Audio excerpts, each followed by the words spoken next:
بسم اللہ الرحمن الرحیم وبہ نستعین وصلی اللہ علی نبینا محمد وعلی آلہ وصحبہ اجمعین ومن تبعهم بإحسان إلی یوم الدین وبعد۔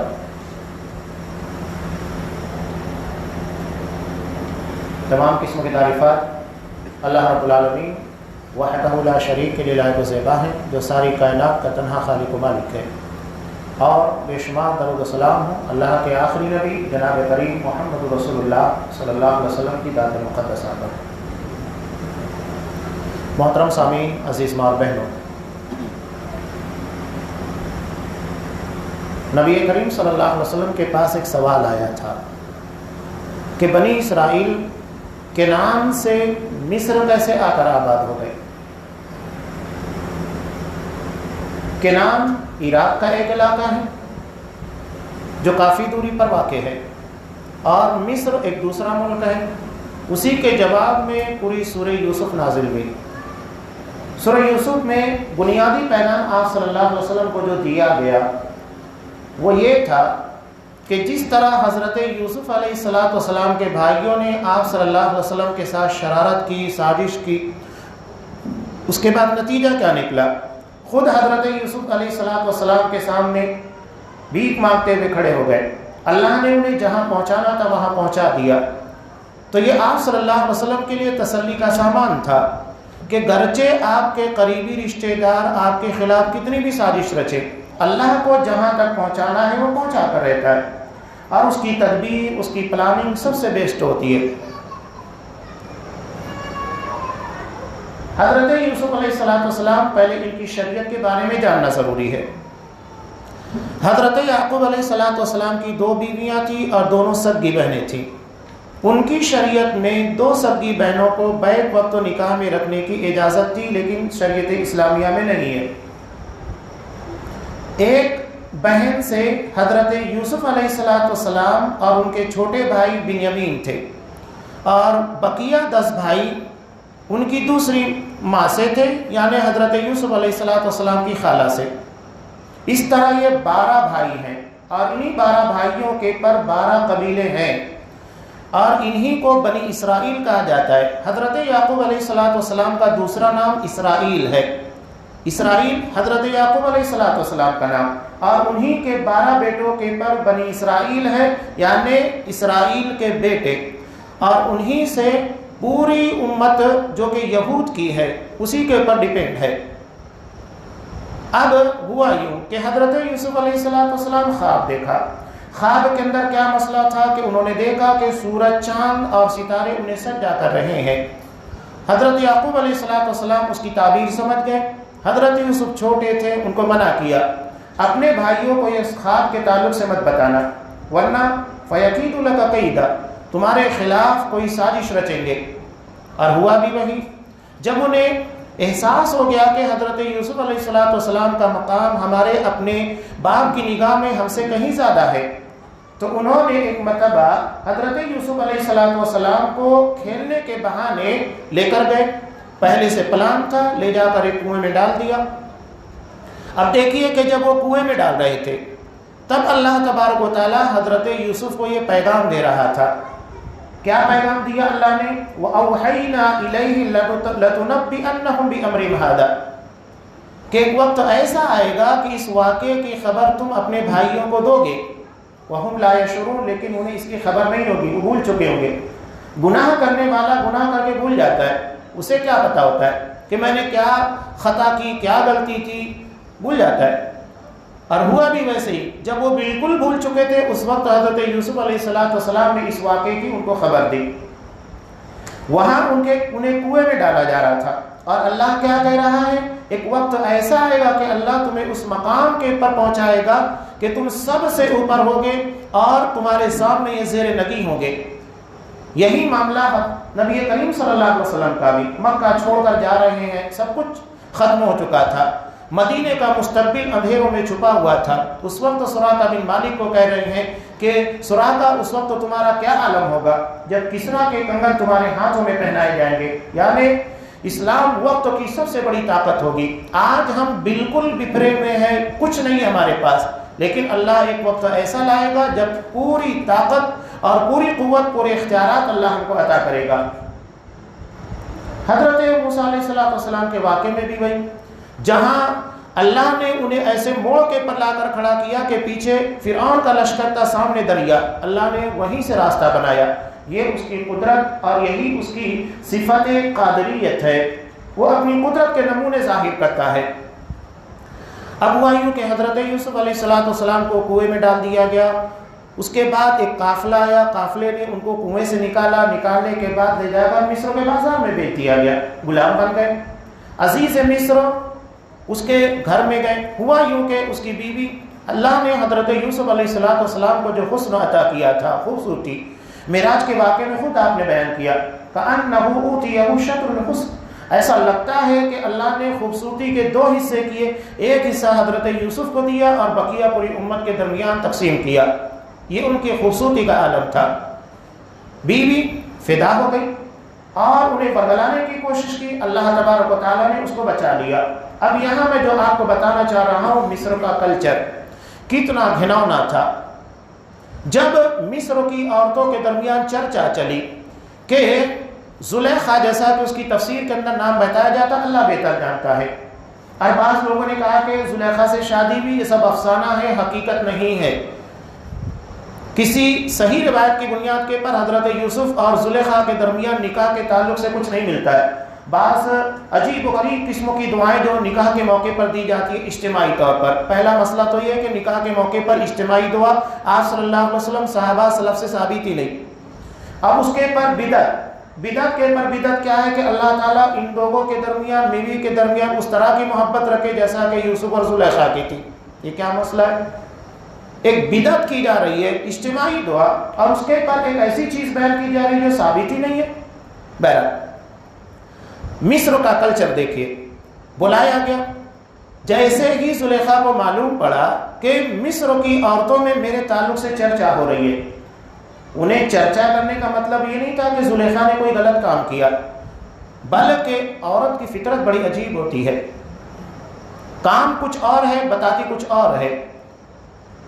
آپ صلی اللہ علیہ وسلم نے جب حضرت عائشہ صدیقہ نے کہا تھا کہ آپ صلی اللہ علیہ وسلم اپنے مصلی کے پر بیماری کے موقع پر حضرت ابوبکر صدیق کو کھڑا کر رہے تھے، نبی کی زندگی میں مصلی کے پر اگر کسی کو کھڑا کیا گیا تو ابوبکر صدیق تھے۔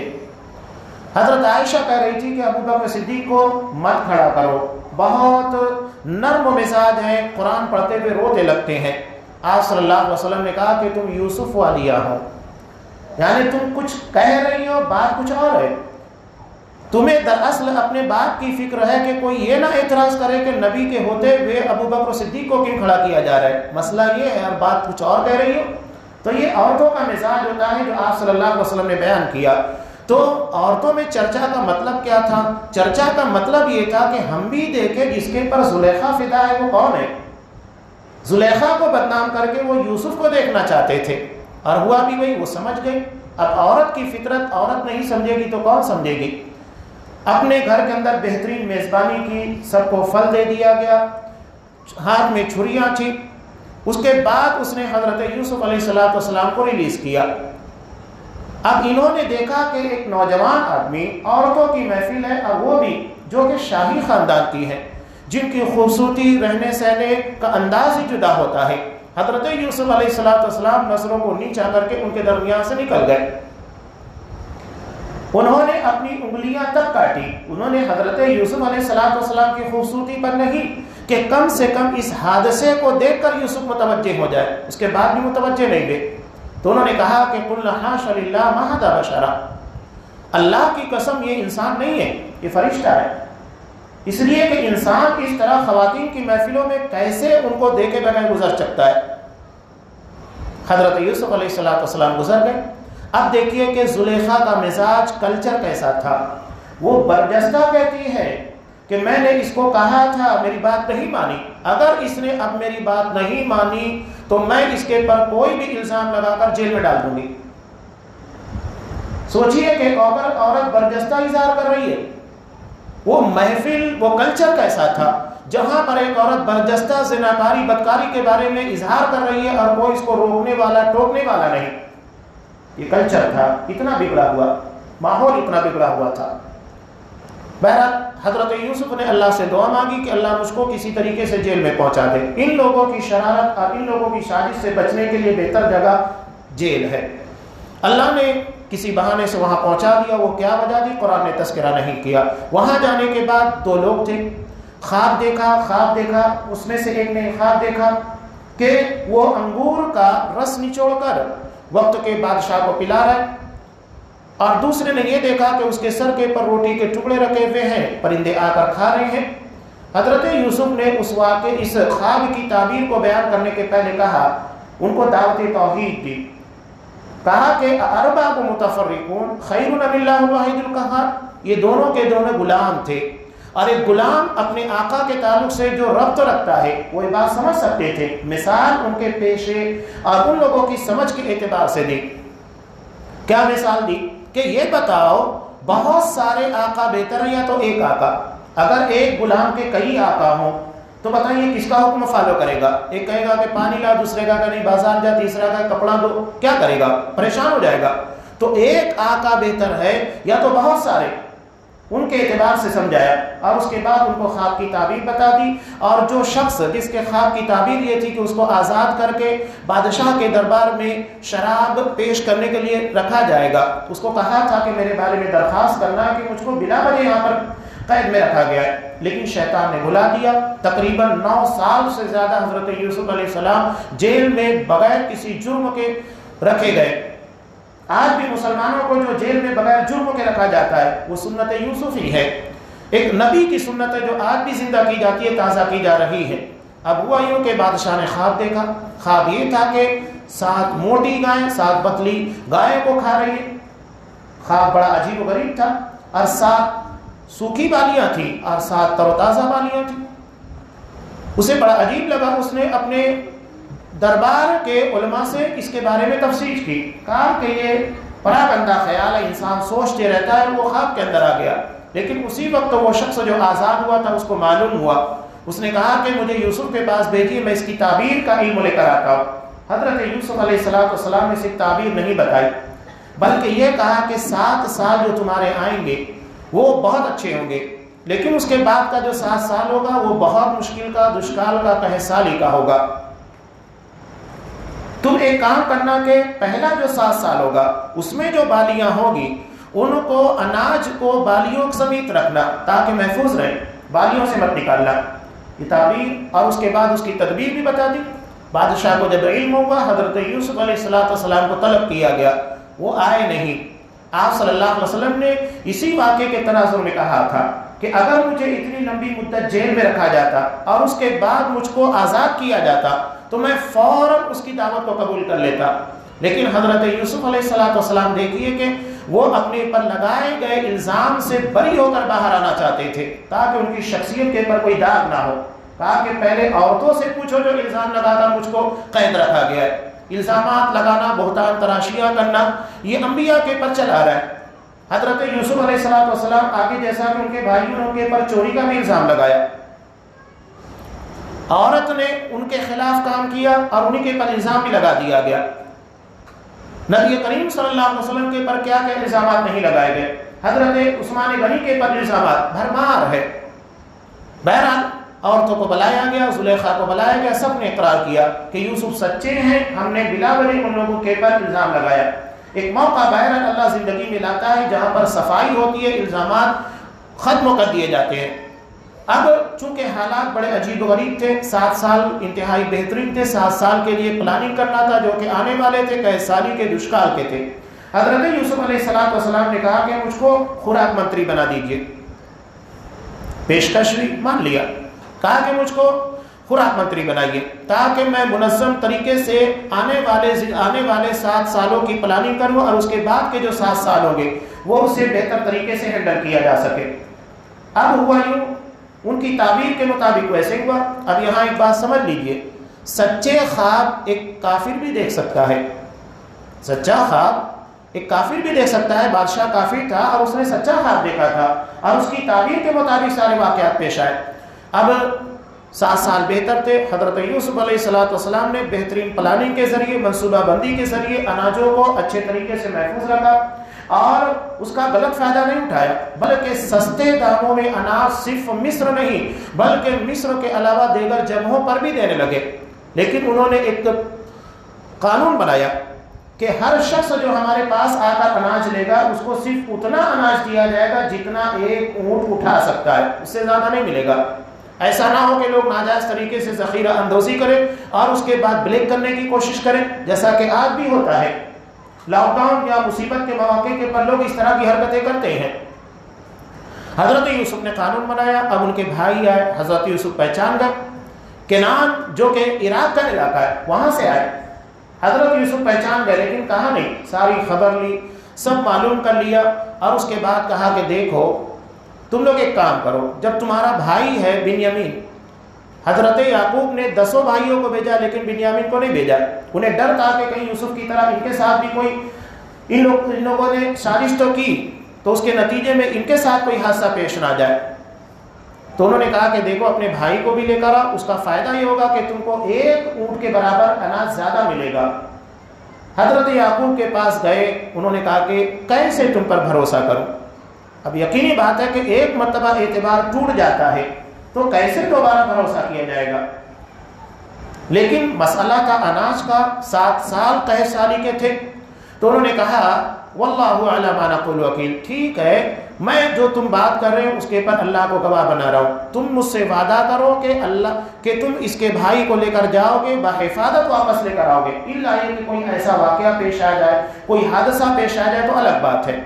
اور یہ بھی کہا کہ مصر کے دروازے میں داخل ہوتے وقت ہر کوئی جدا جدا دروازے سے داخل ہونا۔ وہ گئے، حضرت یوسف نے ایک تدبیر کی، جب یہ لوگ واپس ہونے لگے تو اپنا پیالہ جس سے ناپ ناپ کر اناج دیتے تھے وہ بنیامین کے تھیلے میں رکھ دیا اور ان کو بتایا بھی نہیں تاکہ وہ پہلے سے چوکنا نہ ہو۔ اب ان کو کہا گیا، اعلان ہوا کہ قافلے والے تم لوگ چور ہو، کسی نے چوری کی ہے۔ انہوں نے کہا کہ نہیں، ہم تو اس مقصد کے لیے آئے نہیں تھے۔ اب مصر کے قانون کے اعتبار سے کوئی شخص اگر چوری کرتا ہے تو اسے اپنے پاس نہیں رکھا جا سکتا، لیکن کنعان کا قانون یہ تھا جو کہ حضرت یوسف علیہ السلام کا شہر تھا، اگر کوئی شخص چوری کرتا تو اسے اس کی چوری کی مقدار کے اعتبار سے مہینہ 2 مہینہ سال بھر تک کے لیے غلام بنا کر رکھا جا سکتا تھا۔ تو حضرت یوسف نے وہی کہا کہ ٹھیک ہے اگر تم لوگ جھوٹے ہو تو بتاؤ سزا کیا ہوگی؟ کہا کہ جس کے پاس پیالہ پایا جائے گا اس کو پکڑ لینا، اسے اپنے پاس رکھ لینا۔ اب حضرت یوسف نے چیکنگ شروع کی تو سب سے پہلے بنیامین کو نہیں چیک کیا تاکہ ان لوگوں کو ڈاؤٹ نہ ہو کہ پلان کیا گیا ہے، سب سے پہلے دیگر بھائیوں کو چیک کیا گیا، آخر میں بنیامین کا تھیلا چیک کیا گیا، پیالہ نکلا، انہیں رکھ لیا گیا۔ قرآن کہہ رہا ہے کذالک کدنا لیوسف۔ یہاں پر ایک بات یاد رکھیے گا، قانون کی اہمیت۔ ہم قانون کی اہمیت نہیں سمجھتے، حضرت یوسف نے اسی قانون کو استعمال کیا تھا۔ آج قانونی داؤ پیچ ہم قانون کو کتنے بہتر طریقے سے اپنے حق میں استعمال کر سکتے ہیں کوئی جانتا نہیں ہے، یہ ہماری اپنی غفلت اور کوتاہی ہے۔ قانون کو سمجھنے، قانون کو اپنے حق میں کیسے بہتر طور پر استعمال کیا جا سکتا ہے جاننا بہت ضروری ہے۔ ملکی قوانین، اب حضرت یوسف نے ان کو رکھ لیا، رکھنے کے بعد انہوں نے بہت درخواست کی لیکن تیار نہیں ہوئے۔ اب جب یہ مسئلہ پیش آیا ان کے والد کے پاس پہنچے، غم پھر سے تازہ ہو گیا کہ ایک تو یوسف بھی گئے تھے، اس کے بعد بنیامین بھی چلے گئے، لیکن انہوں نے اللہ کے سامنے اپنے امید کے دامن کو ترک نہیں کیا تھا، بلکہ یہ کہا کہ ممکن ہے کہ اللہ دونوں کو واپس لے کر آئے۔ یہاں تک کہ ان کے بیٹوں نے کہا کہ لگتا ہے کہ آپ اپنے بیٹے یوسف کے غم میں اپنے آپ کو تباہ کر لیں گے۔ تو حضرت یعقوب نے بہت پیاری بات کہی تھی، انما اشکو بثی وحزنی الی اللہ، میں اپنے غم اپنی فکر صرف اللہ کو بیان کرتا ہوں، اور جو اللہ کے تعلق سے میں جانتا ہوں وہ تم نہیں جانتے۔ اس کے بعد کہا کہ بیٹو جاؤ تلاش کرو یوسف کو بھی ان کے بھائی کو بھی۔ یہ مصر گئے، اللہ نے ان کو بھکاری بنا دیا، کہا کہ دیکھو یوسف کے پاس گئے، جانے کے بعد کہا کہ ہمارے پاس اتنا پیسہ نہیں ہے کہ جتنے سے اناج خرید سکے، فتصدق علینا، آپ اس صدقہ کر دیجئے۔ بھکاری بنا دیا اللہ نے ان کے سامنے۔ تب حضرت یوسف علیہ السلام نے کہا کہ هل علمتم ما فعلتم بیوسف، کچھ پتا بھی ہے کہ یوسف کے ساتھ تم نے کیا کیا تھا؟ اب ان کے کان کھڑے ہوئے کہ جو کام ہم نے کیا تھا اس میں یوسف اور ہمارے علاوہ کسی کو اس بارے میں علم نہیں تھا، اب یا تو یوسف جانتے یا تو ہم جانتے۔ اسی لیے فوراً سوال کیا انت یوسف، کہ آپ یوسف ہیں؟ کہا کہ ہاں میں یوسف ہوں، یہ میرے بھائی بنیامین ہیں۔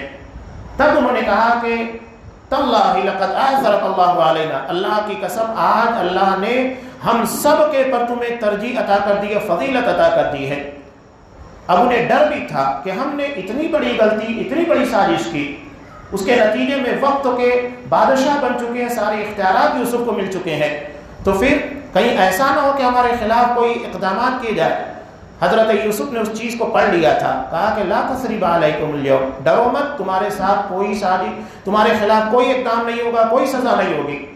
یہ کپڑا لو، میرا کرتا ہے، اور یہ میرے والد کو پہنا دینا، ان کی بینائی واپس آ جائے گی۔ وہ یوسف کے غم میں نابینا ہو چکے تھے، اتنا روتے تھے۔ یہ لوگ حضرت یوسف کا کرتا لے کر چلے، ادھر حضرت یعقوب کو حضرت یوسف کی خوشبو آنے لگی، بو محسوس ہو گئی۔ انہوں نے کہا کہ مجھے یوسف کی بو آ رہی ہے، گرچہ تم مجھے کھوسٹ کہو، پاگل کہو، لیکن حقیقت یہی ہے۔ اور ہوا بھی وہی کہ کرتا لایا گیا، ان کو پہنایا گیا، بینائی واپس آ گئی۔ اب یہاں ایک واقعے پر غور کرنے کی ضرورت ہے کہ انہیں اپنے قریبی شہر کنعان کے کنویں میں حضرت یوسف کو ڈالا گیا، حضرت یعقوب کو پتہ نہیں چل رہا، لیکن اللہ نے جب چاہا تو مصر سے ان کی بو حضرت یعقوب تک پہنچا دی، جبکہ بینائی بھی موجود نہیں تھی۔ تو اللہ جب چاہے علم دیتا ہے، علم غیب کے پر صرف اللہ قادر ہے، کسی نبی کو بھی اس کا اختیار نہیں دیا گیا۔ اگر ایک نبی علم غیب پر قادر ہوتا تو حضرت یعقوب کو معلوم ہو جاتا کہ میرا بیٹا یوسف کہاں ہے، نکال لے کر آتے کنویں سے، لیکن اللہ نے جب چاہا تو نہ بینائی ہے، اتنی دوری کے پر سے یوسف کی بو حضرت یعقوب تک پہنچا دی۔ بیٹوں نے کہا کہ ہم نے بڑی خطا کی، لیکن حضرت یعقوب نے کہا کہ ٹھیک ہے، میں اللہ سے تمہارے گناہوں کے بارے میں درخواست کروں گا، اس لیے کہ جو غلطی، جو خطا تھی، انہوں نے حضرت یعقوب علیہ السلام کو غم پہنچانے کے ساتھ ساتھ یوسف کے ساتھ اصل میں انہوں نے غلطی کی تھی، خطا کی تھی، تکلیف یوسف کو پہنچی تھی، اسی لیے کہا تھا کہ میں اللہ سے تمہارے بارے میں مغفرت طلب کروں گا۔ اس کے بعد یہ مصر آئے، مصر آنے کے بعد حضرت یوسف کے سامنے انہوں نے سجدہ کیا۔ یہ سجدہ اللہ کے حکم اور تعبیر کے مطابق تھا، یہ سجدہ عبادت نہیں تھا بلکہ خواب کی تعبیر تھی، اور ان کی شریعت میں چیز جائز تھی۔ حضرت یوسف نے کتنی پیاری بات کہی، اپنے بھائیوں کو کوئی دوش نہیں دیا۔ ہم اگر کوئی غلطی، کوئی خطا ہو جاتی ہے تو ایسے ایسے تانے دیتے کہ اللہ رحم کرے۔ اتنا سب کچھ کرنے کے بعد، اتنی تکالیف اٹھانے کے بعد حضرت یوسف علیہ السلام نے کیا کہا تھا؟ من بعد ان نزغ الشیطان بینی و بین اخوتی، اللہ نے میرے اور شیطان نے میرے اور میرے بھائیوں کے درمیان دشمنی پیدا کی تھی۔ انہوں نے یہ نہیں کہا کہ غلطی میرے بھائیوں نے کی تھی، یہ ہے کردار۔ اس کے بعد ان کی جو پیاری سی دعا ہے قرآن مجید نے نقل کی، ربی قد آتیتنی من الملک، پروردگار تو نے مجھے ملک، بادشاہت عطا کی، اور مجھے خواب کی تعبیر کا علم عطا کیا، فاطر السماوات والارض، آسمان و زمین کو بہترین طریقے سے بنانے والے، یعنی جس طرح اللہ نے آسمان و زمین کو سنوارا، اس نے میری سیرت کو، میرے کردار کو اور میرے معاملات کو سنوارا۔ تو مجھے نیک لوگوں کے درمیان رکھ اور انہی کے درمیان میری وفات کو، الحقنی بالصالحین، مجھے نیک لوگوں کے ساتھ ملا دے۔ بہت پیاری سی دعا ہے جو حضرت یوسف علیہ السلام نے مانگی۔ اس پورے واقعے کے اندر جو میں نے بہت اختصار کے ساتھ بیان کیا، کوئی کتنی بھی سازش کرے، کتنی بھی تدبیر کرے، اگر ہم اپنی جگہ پر عقیدہ، منہج، اللہ کے تعلق کے ساتھ مضبوط رشتہ رکھے ہوئے ہیں تو اللہ ہمیں کبھی ضائع نہیں کرے گا۔ یہ بنیاد ہے اور یہی چیز ہے۔ کوئی کتنی بھی سازش رچ لے، کوئی کتنی بھی پلاننگ کر لے، جب تک اللہ تبارک و تعالیٰ نہ چاہے، کسی کی پلاننگ، کسی کی منصوبہ بندی کامیاب نہیں ہو سکتی ہے۔ اور اللہ جس مقام تک لے کر جانا چاہتا ہے وہ وہاں پر لے کر جاتا ہے۔ یہاں پر بھائیوں نے کوشش کی کہ حضرت یوسف کو دور کر دیا جائے، محبت بڑھ گئی۔ جتنا انہوں نے حضرت یوسف کو دور کرنا چاہا، ان کی محبت کو ختم کرنا چاہا، اللہ نے اتنا بڑھا دیا۔ تو کسی کے چاہنے یا کسی کی منصوبہ بندی، سازش سے کچھ نہیں ہوتا ہے، سب کچھ صرف اللہ کے اختیار اور اس کی پلاننگ اور اس کی تدبیر کا حصہ ہے۔ اور یہی ہماری زندگی کے اندر چلتے رہتا ہے، کسی نہ کسی شکل میں کوئی نہ کوئی ہمارے خلاف سازش کرے گا، تدبیر کرے گا، کچھ نہ کچھ کرے گا، لیکن اللہ پر یقین رکھیے، اللہ کبھی ضائع اور رسوا نہیں کرتا ہے۔ اللہ تبارک و تعالیٰ اس پیغام کو سمجھنے کی توفیق دے، آمین۔ باخدا دعوانا الحمدللہ رب العالمین۔